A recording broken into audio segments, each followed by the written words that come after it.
people here are imperative or functional programmers. How would you describe yourselves? Imperative, hands up. Functional? Polyglots? Awesome. Okay. And how many of you have heard of the new programming language Pony before? Or this is new? Unless it was from me. Doesn't count. Okay. So this is a slightly different version of the talk I gave 2 weeks ago at CodeMesh in London. And we're going to have a look at the Pony programming language and what it offers for folk building high-performance systems and also those interested in the actor model and building systems that are similar to the system you'd build with Erlang or with Akka or one of the other actor implementations out there. Although the language is called Pony, its mascot is a Kung Fu baby wombat. So this baby wombat is clearly just learning, so he's just like me. And the brains behind Pony is a man called Sylvan Basics. And Sylvan is the Pony Yoda, so he's the guy who implemented it and he's the brains behind it. So this is research out of Imperial College in West London. It's a pretty interesting language. So today we're going to cover the basics of the language. We're going to do a little bit of micro benchmarking to get an idea of what it performs like compared to C or Java or Erlang. We're going to see how the formula proving compiler removes a lot of the work you need to do as a programmer so you can write deadlock-free, data race-free code. And we're going to see how the compiler saying no means the runtime says basically yes. You can write naturally concurrent code. That's very easy to maintain and evolve. And most of the work having been done at compile time, there's a lot of optimizations done for you to make it run nice and fast. So Pony's background, the runtime has been available for 3 or 4 years. It's run in investment banks in London. There's a couple hundred programmers using it. The language is fairly new and it's been built on top of it based on the actor model. Then we're going to look at some of the missing features in Pony that we'd like to see if you compare it to the Erlang OTP ecosystem and see where the Pony is going to move in the future. And that's basically the structure of the talk. As it's a small audience, you can all move forward. You'll see the code better. Whatever you prefer. Okay. So Pony's about fast, safe actors that don't or won't crash mostly. The formula proving compiler essentially means that it's very, very seldom that it's going to crash once it reaches 1.0 status, I guess. And that's a really, really nice feature to have. The only difference here are Heisenbugs, which you can't prevent, or when you plug it into C and it zigzags, which you also can't prevent.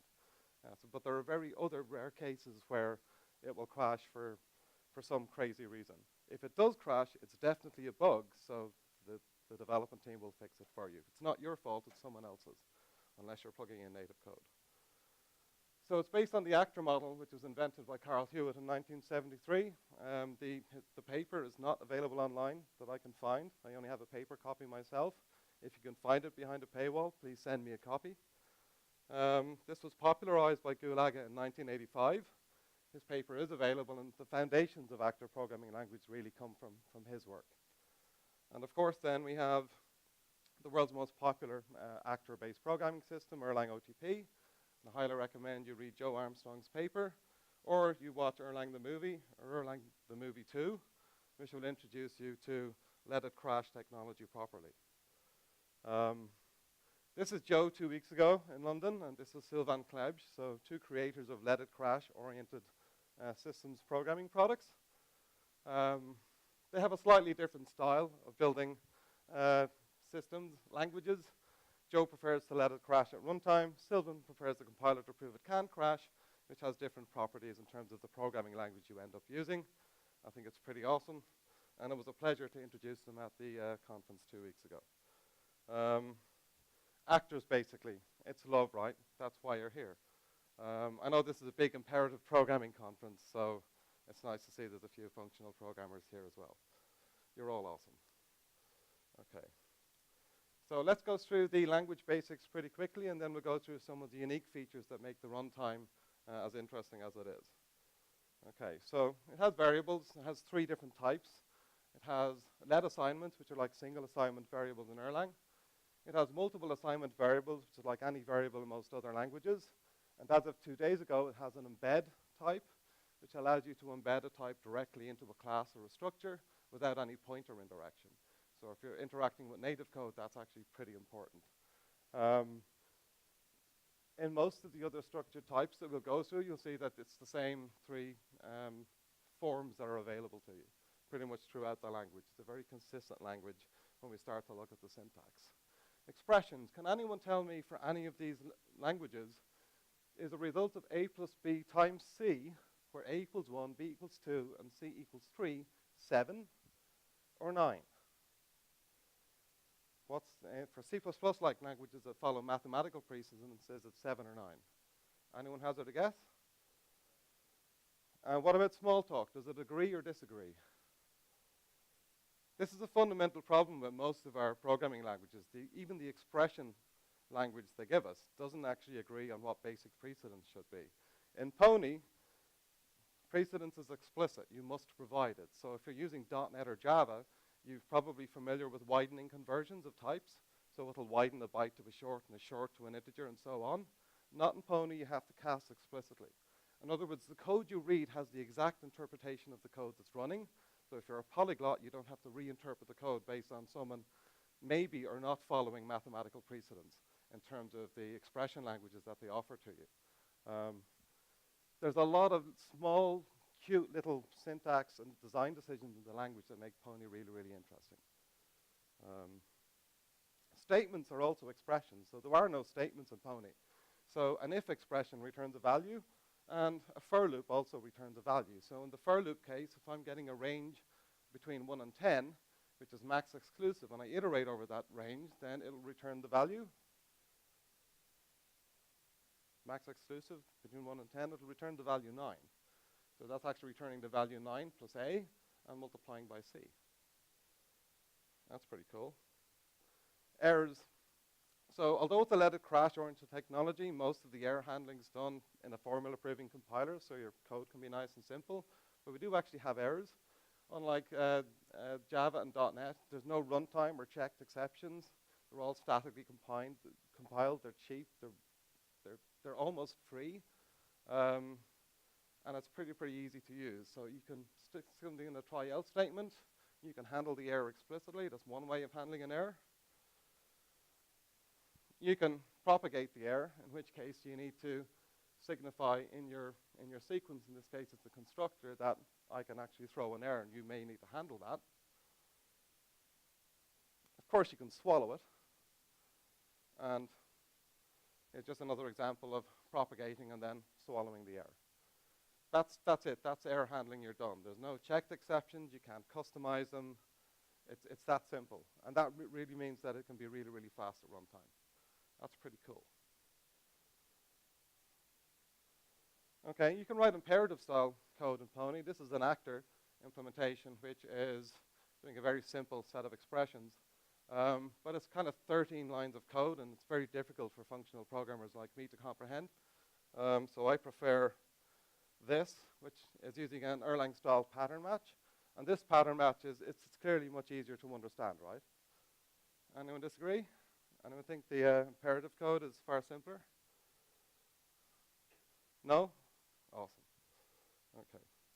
And just like Erlang, we've got the basic pattern matching. You can have guard conditions, and you can also support wildcards for values you don't care about the value of. Does that make sense? Cool. And we have algebraic type expressions. So if you're familiar with Erlang, Erlang has a primitive atom type.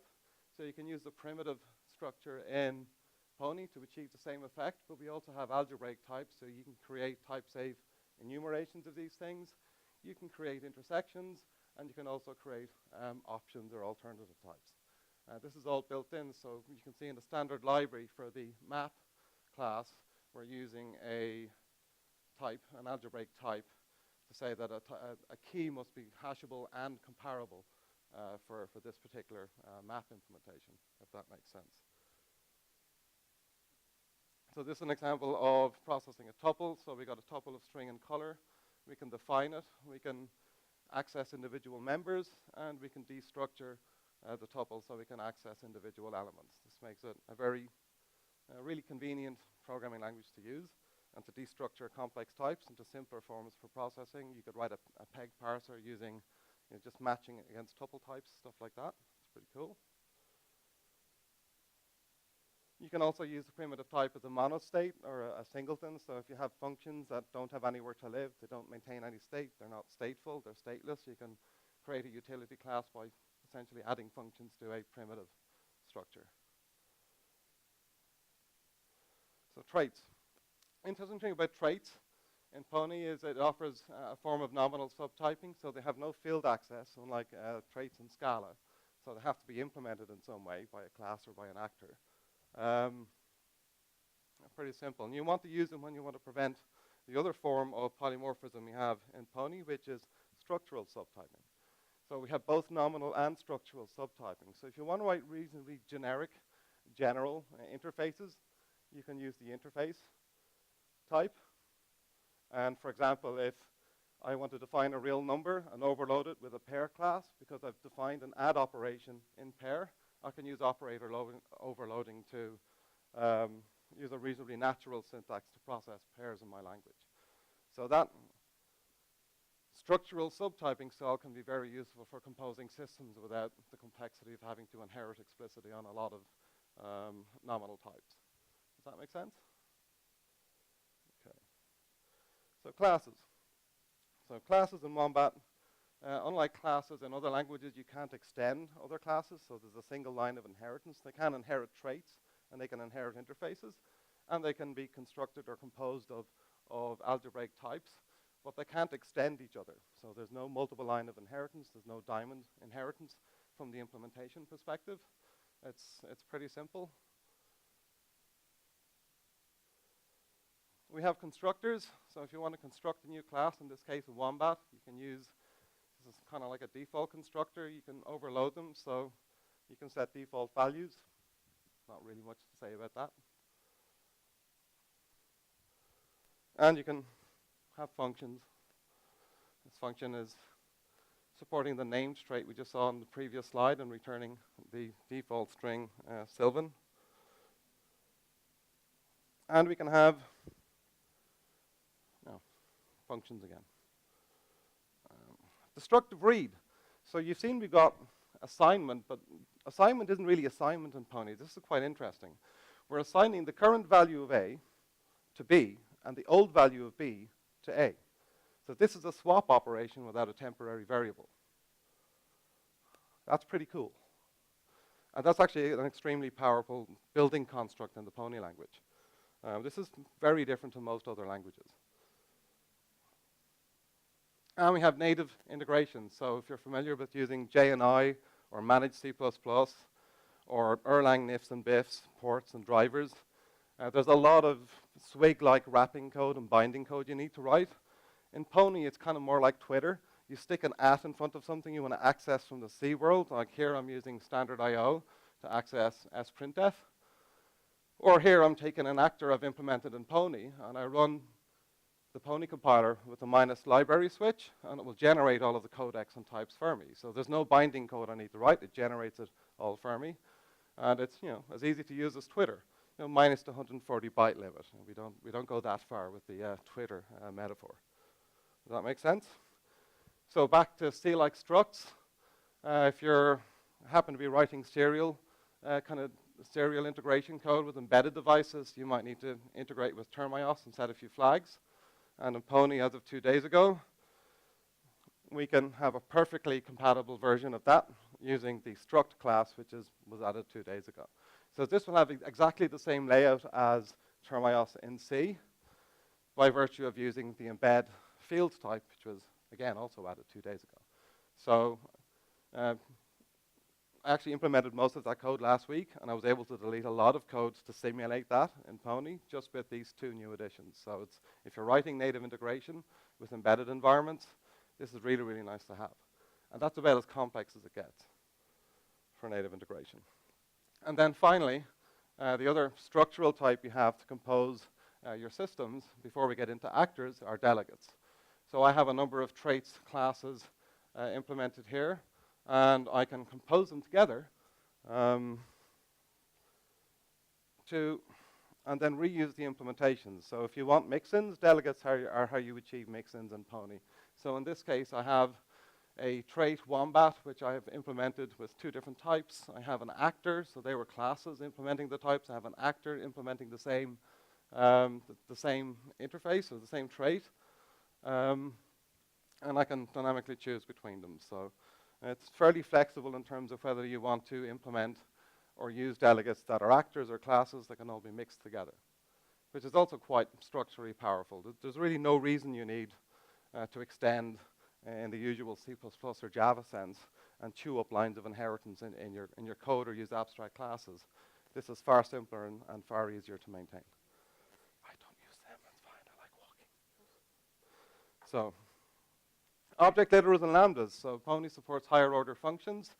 So in the case of a lambda expression, a lambda actually compiles into something that looks like an object literal, and the object literals, again, can be created dynamically. You can also have anonymous actors. An actor, instead of a function, you have kind of an asynchronous behavior, which kind of looks like a function, except it has the BE keyword to signify its behavior, so you can have anonymous actors as well in your system. Okay? And it's fully LLVM based. So you can compile in debug mode and use the LLDB or GDB debuggers to debug through your code.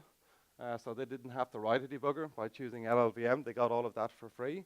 So if you want to debug across native code or Pony code, that all comes out of the box. It's kind of pretty cool. Another cool thing, if you don't like the Pony compiler backend, you can write your own as a shell script. So you can just pull out the LLVM intermediate representation and use LLVM and LLC and a linker to link your own Pony code. So if you're more interested in learning how the internals work, you can bypass the compiler backend and start playing with the internals with that simple shell script, which replaces the entire Pony compiler backend. That's kind of pretty cool. There's a lot more we're not going to cover because I want to talk about actors and some of the more interesting features in Pony that make it memory safe and deadlock free. And it has full support for generics. There's a lot of syntax sugar you can use to make your code more compact. And you can find most of the information about that on the website and in the tutorials. I'd recommend you check those out. Okay. So let's run a few benchmarks before we get into some real code, or the actor part, which is kind of interesting. So we're going to choose Fibonacci because we can use that for lying about the runtime and performance of systems a lot more effectively. We're going to implement it in 3 ways. So here's an imperative style Fibonacci. So if fib n is 0, return 0. If it's 1, return 1. Otherwise, calculate the Fibonacci numbers. We can do this in a more of a functional style, so replace our if-then-else stuff, so something slightly more understandable and easier to read using a match statement. Otherwise, it's exactly the same algorithm. It just looks a little bit more functional in terms of style. Or if we're good functional programmers, we're going to write this tail recursively, right? So we're not going to use a non-tail recursive form, and we're going to use a tail recursive form to implement Fibonacci because we know it's a lot better, and it's also going to run a lot faster, right? So who thinks C would be faster than Java or Erlang or Pony? Has anyone got a bet on what's going to be the fastest or slowest language here? What's going to be the slowest language? Any takers? Erlang. Okay. What about the fastest language? Second fastest? Not a lot of takers. Okay, let's have a look. So for the non-tail recursive implementation across these 4 languages, Pony is actually the fastest. C is, it's about 33% slower. Java is about 7.8 times slower. Sorry, I said percent, I meant times. Erlang, well, we'll come back to that later. The tail recursive form, again, Pony's the fastest, C is a little bit behind. Java's really catching up, so if you write functional style Java code, or I'm assuming .NET as well, it'll actually run faster if you write imperative code in those languages. Who likes objects now? And yeah, we'll come back to the Erlang results later. So you can see if we're tail recursive for a benchmark unit of fib37 run 10,000 times, Pony will have we call that 1 in our system. Then the non-tail recursive form is 66,000 times slower. But if you write it in the imperative style, it's 15% slower than that again. So yeah, benchmarks. These are all true, by the way.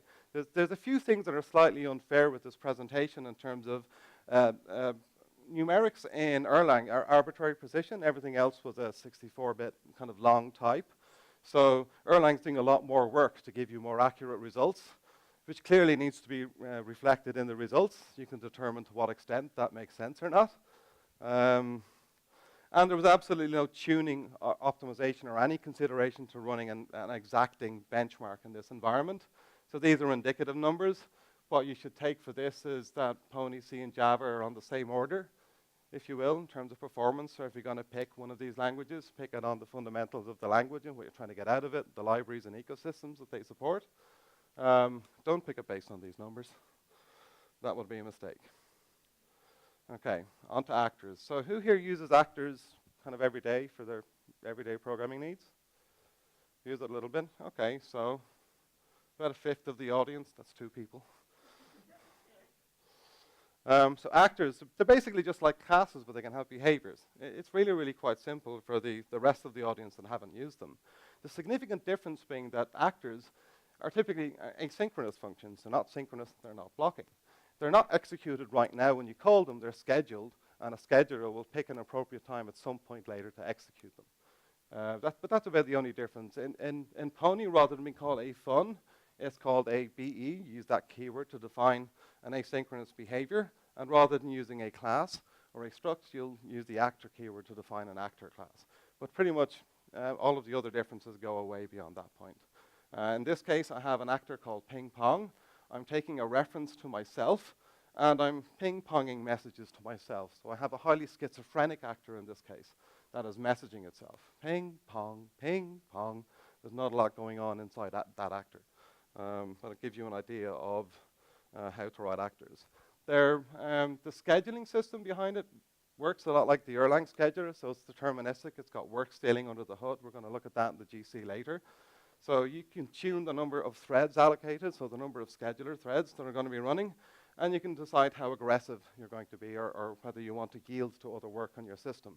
They're the only 2 tunables available in the system, so it's pretty easy to tune, unlike the JVM. It has 800 plus tunables, and about 15 or 30 of them change every single patch release, so it's impossible to tune.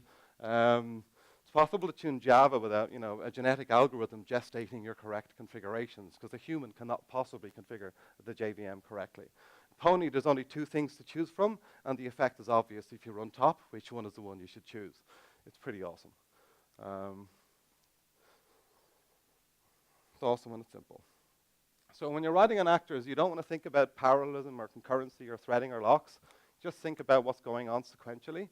That's the big difference from programming with imperative languages or object-oriented languages that give you p-threads and locks, or even lock-free programming styles. There's none of that in an actor-based language typically. You can write natural code that smells sequential and looks like it would work. It's really simple to understand, and allow the runtime, the scheduler, to deal with executing that in the correct order, in the correct way for your system. This is one of the big reasons to adopt any actor-based system, is it just makes your life a lot easier as a programmer. They're fast and they're cheap. The overhead is 240 bytes of memory. If you're not actually sending messages to an actor and they're not doing any work, there's no runtime overhead at all, apart from that 240 bytes of memory you've allocated. And that's cheaper than pretty much any other actor system. If you're using actors, then it's going to be a lot higher than that in terms of the classes just required to load into state. Erlang's about 350 odd bytes if you don't use high-performance Erlang or some of the other switches available to you.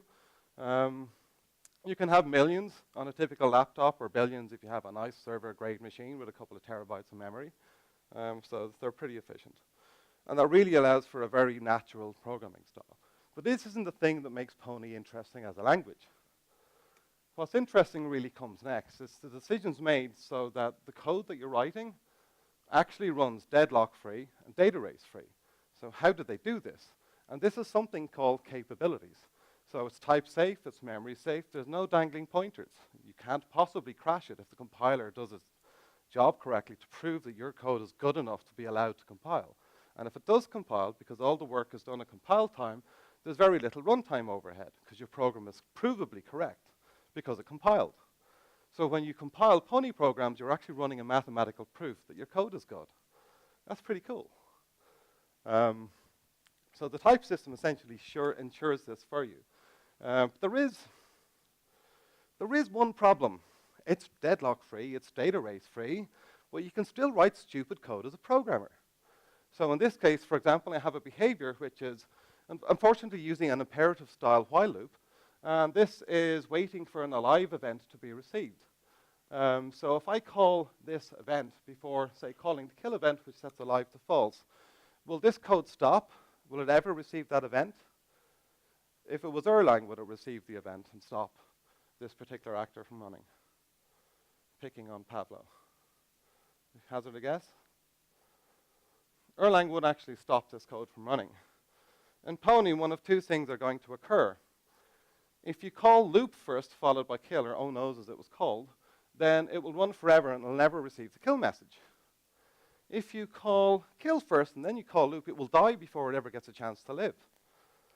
Oh, why is that? That's because Pony supports causal messaging delivery.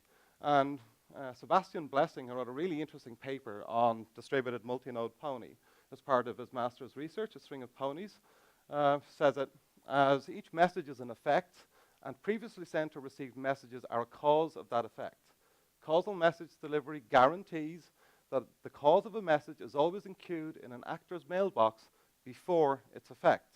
So because the loop was called before the method or the event to kill the loop, it can never possibly receive that unless that is a finite behavior, right? Even though it's running asynchronously, we're guaranteed that it will never call. And I'll show you a solution to that next that surprised everyone when we discovered it a few weeks ago. So there is a solution to this. And kind of like in the benchmarking case, the solution is writing functional style code. You'll see why in a minute. So let's talk about capabilities. And this is really the magic under the hood that allows you to write deadlock-free, data race-free, safe code in Pony. And object capabilities is something that we all have a knowledge of. So in any system, if you've got a reference to a thing, you can do whatever you like with it. That's not how Pony works. You also need reference capabilities. And that is a set of rules around what you can do with something, even if you do have a reference to it. So Pony's kind of constructed around denying you from doing things so that the compiler can prove or guarantee certain properties in a running system. And that's really what makes it magically interesting as a language. And that's what allows it to do things like runtime garbage collection of actors. Okay, so the first capability, the 6 capabilities are isolation, transition, reference, value, box, or tag. These are probably as new to you or slightly newer to you as they were to me when I first got introduced to them. Most of them are reasonably easy to understand from another programming language perspective. 2 of them are a bit weird, but we're going to go through them. So an isolated capability states that it's a read-write unique interaction with a piece of shared data. That is to say that no other variables can access data through an isolated reference. Does that make sense? It's pretty simple. A val, or a value, is immutable, so the variable references data that can't be written to, so it's clearly safe to share and safe to send, right? It's an immutable type. So we all have an analog for that in the object-oriented world. Or we have a reference. This is mutable, so it's certainly not safe to share, right, around the system and to have concurrent access to. Does that make sense? It's mutable. Anyone could be writing to it at any given point in time or reading to it. It's perfectly unsafe to share. Or it can be a box. That means it's readable to you. It's not writable by you, but it may be writable by others. So that has certain restrictions imposed by the compiler. Or it's a transition type. A transition type is writable by you, but when you send it or share it with someone else, it's an immutable type. So it can't be written further. So if you're used to using string builder to build some complex string, send it on to someone by creating a string out of it. That string is then immutable when you send it. That's the use case for transition. That seems to be where it gets used. Or tag. And tag's an opaque identity. So essentially, when you're dealing with an actor, you're dealing with a tag type. So it has identity alone, and the behaviors or the fields that are mutated underneath, because they're always process local or actor local or scheduler local, depending on how you look at it. They don't need any form of protection. The fact that it's a tag type is good enough. Okay, it's a good enough guarantee. So how possibly can this work? So there's three of these types that you can actually send around the actor system. And there's certain properties that need to be expressed or permissions that need to be granted and controlled and monitored for this to work. So is a thing writable? Is it readable? Is that readability or writability guaranteed to be unique or not? And aliasing. Aliasing is the magic that allows you to track the isolation of types so that you can mutate them in some way. And that's the thing that allows reachability of actors and automated garbage collection of actors, which is a pretty interesting thing. We're going to go to some depths trying to figure out how that works to give you a picture of how these internal structures work. So if I have two actors in a system, one called Alice and one called Bob, and Alice has isolated capabilities and Bob has no permissions at all, or Bob is a tag, then it's clearly safe for Alice to reference the shared data, right? There's only one reference to an isolated reference to the data, and Bob has no permissions. It's safe for Alice to do whatever Alice wants with that shared data. However, for Fred and Wilma, if Fred is isolated but Wilma has writable access to the data, that's not safe. Clearly, that's going to cause problems. Can anyone tell me why Betty might have issues? No? Anyone hazard a guess? So Fred could read while Wilma is writing. That's pretty bad. But Betty could also send an isolated reference to Fred, but retain a readable reference to itself, which is not in the spirit of the isolation guarantee, because now it's not isolated, they have access to it while someone else could be changing it. Okay, so that needs to be protected against. And all this work is done by the compiler. Right? If it doesn't do this work, we have data races, we have deadlock, and we have other problems that are exactly the kind of things we're trying to avoid. And it's the compiler that guarantees this for us. So if your code compiles, it means you're using all of these capabilities and you're translating them correctly. Does that make sense? Okay. So here's an example of an immutable type, or a val, or a value. So Alice and Bob both have access to a piece of shared data. And Alice has an immutable access and read access to it. This is perfectly fine. So anyone can have readable references to the same piece of shared state. We're guaranteed it isn't going to change. And Fred, who has writable access, well, this clearly isn't okay, because that violates an immutability constraint. And the capability types for reference capabilities in Pony essentially have a set of guarantees as you write code that allows you to write code safely by using those in the correct way. And that's about the only difficult thing about adopting Pony from any other language, is getting an intuitive understanding of this and some of the other kind of techniques behind it, which takes a couple of weeks to learn and maybe a couple of months or years to master. Okay. So here's the tag capability. So a tag ref doesn't really make any guarantees at all in terms of the aliases or references to shared state. So pretty much anything is okay. Anything gives. And this is what we have by default with asynchronous behaviors or actors. Does that make sense? Okay. Since actor behaviors interact asynchronously, we can tag them as references or as tag references. That's slightly different in the generics case, but we're not going to cover that today.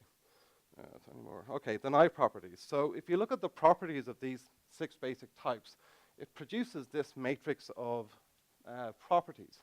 And in the local case, say for a reference, it's locally mutable. We can read and write, but globally, if we allowed read and write access, that would be bad. So globally, we shouldn't be able to do anything. Does that make sense? So clearly, that's not sendable. And if you look across the diagonal, the only types that are sendable across actors in the system have the same properties in the local case as in the global case. They're locally and globally consistent. Right? Can anyone think of a system which has the same properties as this that's currently being researched? The sync-free project in lattice programming, a lot of CRDT systems have recognized that local and global consistency are important properties of building distributed systems. And it's funny that in a programming language to write safe, deadlock-free, data race-free code, the same properties seem to be fundamentally important to achieving that in a way that us programmers can write simple code. That's actually pretty cool. So I'd encourage you to look at the sync-free project, Chris Mickle-John's work on lattice programming, and CRDT research in general to get an idea of how this local and global consistency property seems to be very important to writing modern distributed systems. Okay, so all these types have a relationship. So if you look at this graph on the right-hand side, it's got the strongest guarantees in terms of what you cannot do. And on the left-hand side, it's got the weakest guarantees. Okay, so in Pony, when you're working with types, you're trying to enforce what the strongest guarantees in terms of denying something, a capability to do something. So as you move in this direction, you're denying more, and that allows you to write safer code. It's a difficult concept to gain an intuition on, but trust the graph and you'll get an idea for how to write correctly compiling Pony code. It'll save you a couple of weeks of figuring out. I can also point you at some more detailed documentation and research which will back up your intuition with a more formal treatise on the subject. So having looked at the diagrams, can anyone tell me whether this code is legal or safe? So we have two values, x and y. They're both isolated, right? So they're isolated types. Well, is there any problem with this? I have two references to something that's supposed to be isolated. That's clearly a breach of the guarantees I've just discussed, correct? So we said that they need to be isolated, but there's more than one reference, so that's broken the isolation constraint. So we can't do that in Pony. It introduces something new, and that is, let's just skip ahead, consume. So in order to preserve isolation, I need to consume the reference. That is to say, if I consume x, x is no longer available as a reference. So think of it as a relay race, and the alias for this isolated type is a token. Only one actor at a time can have the token. Therefore, only one actor can invoke a behavior that mutates a piece of state. Therefore, it's going to have to be safe, right? Because the isolation guarantee is preserved. Make sense? Most of the other conditions in the compiler that it's checking are actually following this kind of logic. So it imposes these 6 reference capabilities, which is a small price to pay for writing really, really intuitive, naturally concurrent, scalable, high-performance code. That's pretty cool. There are some other types you'll need to get used to. These are a bit weirder. So there is the ISO hat. So when you consume a type, you ephemeralize it. That is, you're now part of the relay race. You're changing the token from one actor to another. That's a good way to think of it. And the dual of an ephemeral type is when you pass a reference to an ephemeralized type from one actor to another. It's called an isobar because it's marked with a pling or a bar or a bang or an isobang. And that is essentially the same as a tag. So in generic code, you'll see a lot of bangs and hats. In non-generic code, that's all defaulted away. You won't see it a lot. But this is the last level of complexity you're going to deal with that's imposed by the language to offer deadlock freedom, data race free, and a bunch of other stuff that's practically impossible in any other language or environment. Does anyone disagree with that? All other languages are easy compared to this? Smiles, but no one denying. Okay, awesome. Okay, so let's go back to our example. So I've solved the problem, but can anyone see what makes this now solvable? Well, we had a loop before, and we're matching on some flag, and if that flag was false, we were intending to stop. But that didn't work, and there were 2 possible ways that could actually fail badly. In this code, we fixed the problem. Can anyone see why? So we're calling this actor behavior tail recursively. That means the scheduler will schedule the next call, or the next recursion, at some point after the effect of the old call has finished. And this gives an opportunity for our kill behavior to actually inject a message, and that will allow us to interrupt this blocked or this live locked or this non-interruptible sequence. So if you write functional side code or tail recursive actor behaviors, you get all the benefits of deadlock freedom and data race freedom, and now you have naturally interruptible code composed as behaviors. And this stuff is also chainable, so you can chain these behaviors together, and the messages will be processed in causal order, right? So that causal messaging guarantee, again, is working with you. Does that make sense? It took 3 people to figure that out. One person to ask the question, that was me. One person to get the starting point to fix it, and the third person to remove the starting point, realizing that tail recursion was the only property required for this to actually work. I was in the process of building a yield package to get this to work, and we realized we didn't actually need it. The properties of the scheduler, causal messaging, and the capabilities worked together to give us yield for free. Except unlike any other yield in any programming language or system, This is yield with actual formally proven guarantees. That's weird. It's also pretty cool. So it now no longer runs forever or doesn't get a chance to live. It can live out its happy life deterministically, always in the same sequence. That's pretty awesome. And it's not a lot of code, or not a lot of a big code change to move from that style to this style. So now Pony is in a circle of languages like Agda and Idris who have this ability to work with infinite loops and not die in horrible, devastating ways. But you have to avoid the imperative style. So I have asked the Pony team to remove while loops and for loops and all those nasty things. Because as I saw with the benchmarks, they had horrible performance compared to pattern matching and tail recursive functional styles anyway. They said no, but I went ahead and asked. Okay, so the compiler, it says a lot of no, and it imposes a few things like reference capabilities on us, but the runtime, it says yes. The runtime is different. The runtime is beautiful. So the scheduler layout is pretty much similar to Erlang. We have a single producer multi-consumer queue per scheduler, and we have a multi-producer single consumer queue per actor, filling the mailboxes. Does that make sense? Okay. So there are 0 atomic operations to put an actor on a scheduler queue. There's only one CAS loop in the runtime, and that's to get the next actor off a scheduler queue.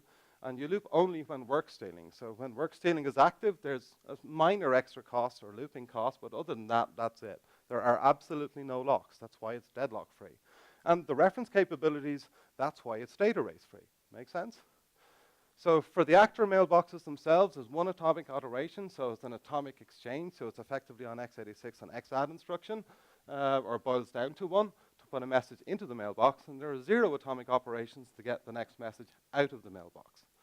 In other words, no locks, no contention, only one CAS loop. It's pretty cheap to get pretty fast compiled code out of Pony, with very little effort on your part.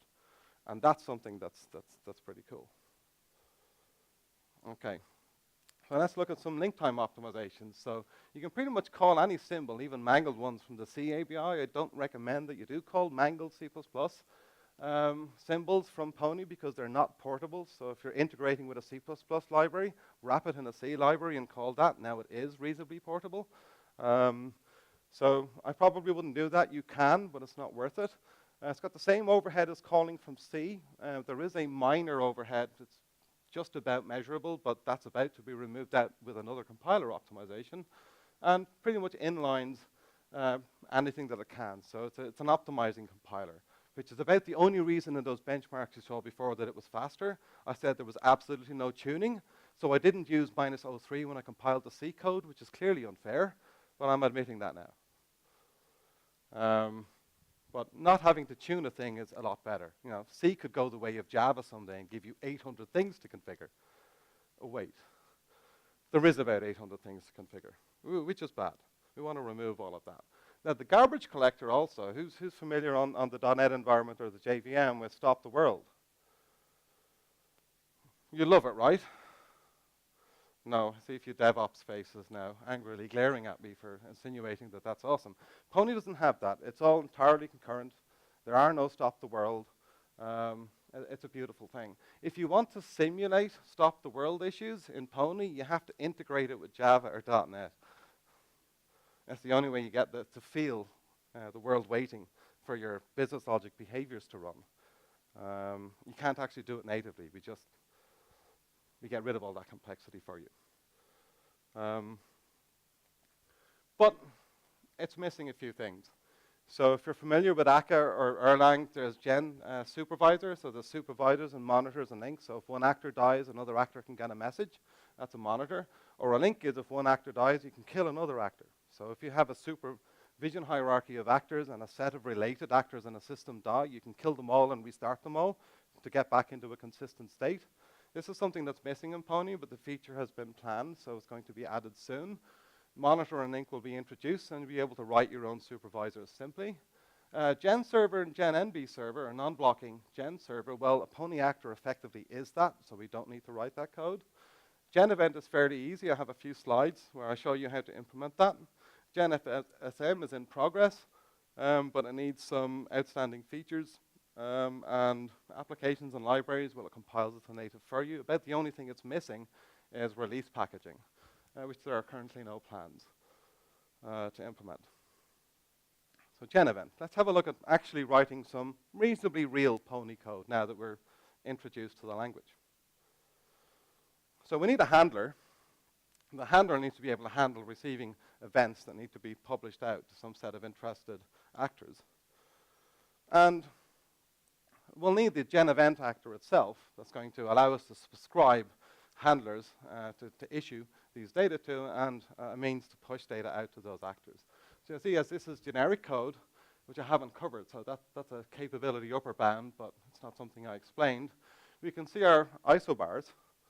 So now that we're using generic code, we have to specify that it is an ephemeralized or borrowed type that we're about to alias via consume.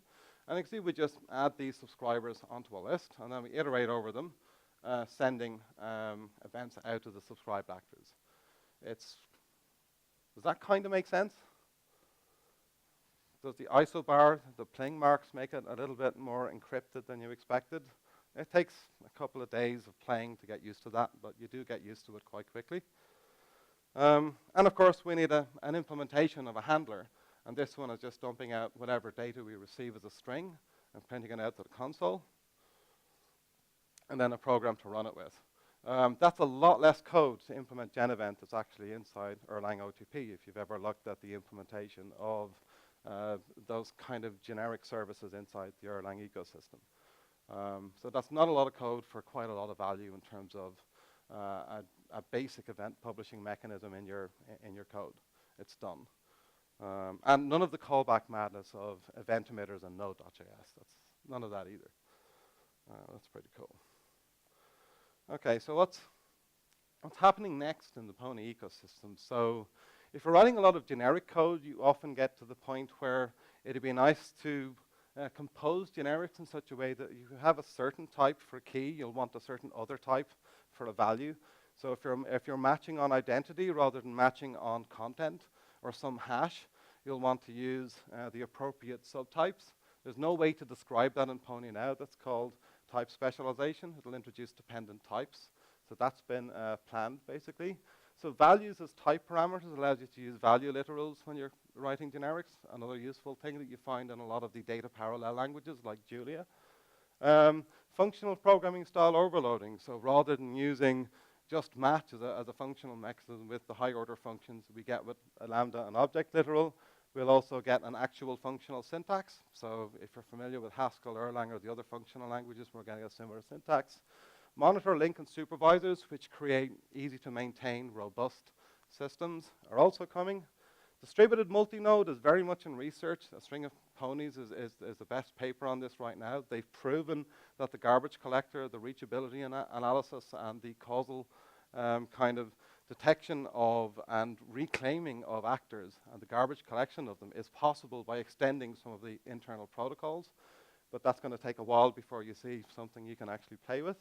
There's an ARM port planned. There's a 32-bit backend as a pull request that's going to be ingested, contributed by a contributor, and there's more metaprogramming facilities coming in. If you're interested in any of the details, hit me up and I can explain or show you examples.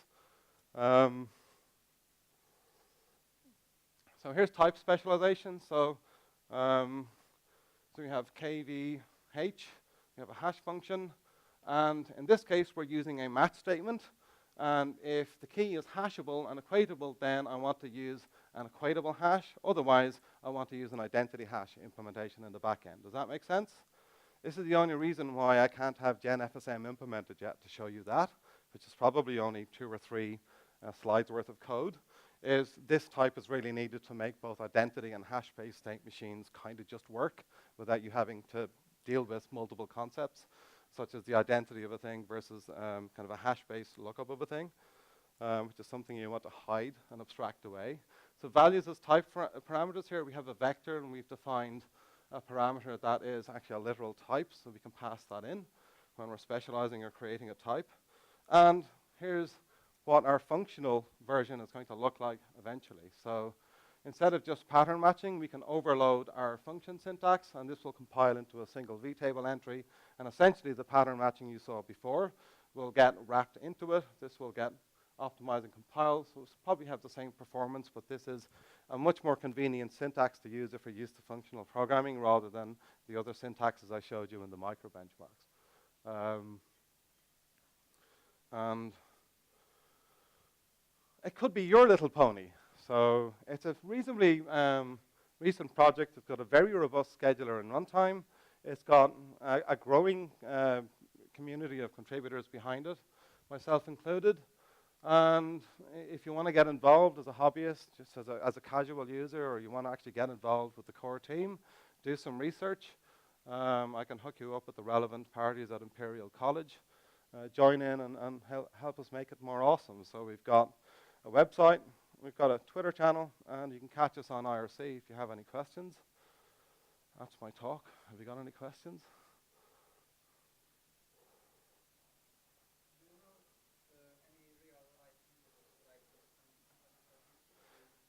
So the question was, do you know any real-time use cases or commercial use cases of Pony? Yes, there are. There's a company in Sweden, I believe, that are building a language on top of it. The runtime system, so not so much the actor model and the language, has been used in investment banking for a number of years, so that's already battle-tested and robust. And I'm planning to use Pony commercially in my own company. So I plan to use it both for server-side and embedded cases, because I have a single language that I can use in the embedded context, because it compiles to really tight static code compared to other languages that would be nice to use in that environment. Plus, by being memory safe, secure, and fast, it's going to make optimal uses of the embedded resources that I have, and that's also a very valuable feature. But this is a language where you can use it on the server side, or you can use it on the embedded side. And that's fairly unique for one language to offer both of those capabilities. And then the mix of some of the object-oriented kind of polymorphic styles with functional styles is something that gives me something approaching an ideal language to use every day. So that's kind of nice too. So yeah, there are other commercial use cases as well. But these are growing. There's still a handful or two handfuls of commercial use cases, but that is growing fairly quickly. Any other questions?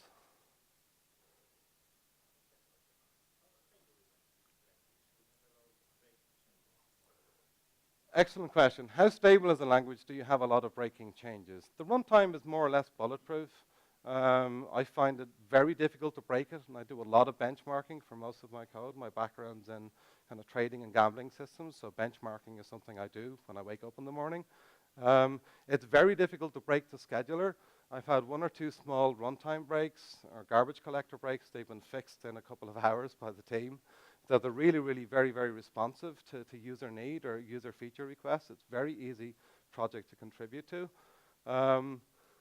I haven't really seen any fundamental breaks. It does crash every now and again. If it does crash with a SIG11 or some kind of an assert, submit an issue request. It'll be fixed very, very quickly. So yes, there are issues.